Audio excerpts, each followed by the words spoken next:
Breaking news!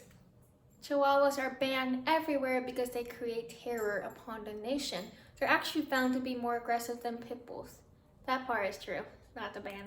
Since I am a dog daycare worker, I am surrounded by all sorts of dogs, and their behavior persuaded me to do some research on dangerous breeds. Today, I will be covering pit bulls and their history since they are banned in more than 937 cities and all military bases. I will be explaining the reasoning behind breed-specific legislation, BSL for short, and why this breed gained its reputation. Let's begin with a history lesson.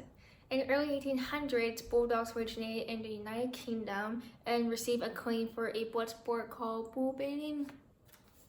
This sport involved dogs as they would fight each other in expectations of one losing due to fatigue or injuries.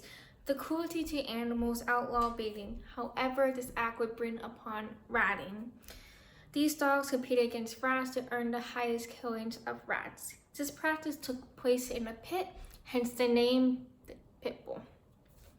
In early America, pit bulls' role changed from fighting to herding, guarding, and hunting.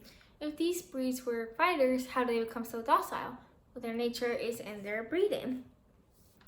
Owners wanted to handle their pit bulls in a fight without being bit, so they were trained to be more gentle towards humans. This breed was well respected and was named All-American Dog, the national mascot. These dogs were in commercials, logos, and TV shows. Pit bulls were living a glamorous life. In face of luck, the Animal Welfare Act of 1976 shined light on the felony offense, as the act prohibited dogfighting. In relations, people purposely sought after pit bulls to rebel, just to bring the breed to crime, improper breeding, and lack of socialization. As fear arose, Time magazine imprinted a cover story called The Pit Bull Friend and Killer. As a result, the public accepted these dogs as a danger to society. Moving forward, pit bulls are still feared today, yet according to the National Canine Research Council, there is no scientific evidence that one kind of dog is more likely than any other to injure a human being. BSL was created to control the violence, but it has been proven that BSL does not decrease dog attacks. Denver banned ownership of pit bulls and still have higher dog bite related rates than other countries.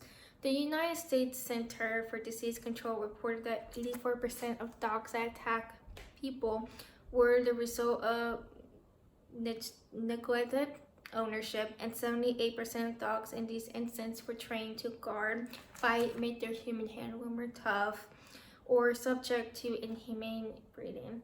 Furthermore, pit bulls are not one specific type of breed, but rather types. Therefore, misidentification is a frequent occurrence.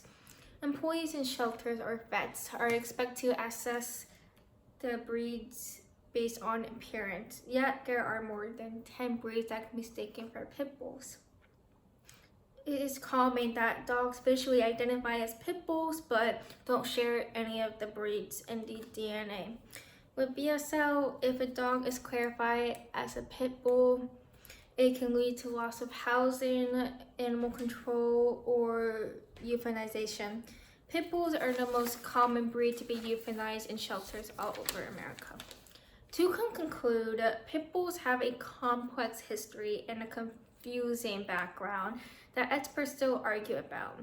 I hope I gave you a better understanding on BSL and why pit bulls are the top breed of BSL, as well as a clear outlook on their history.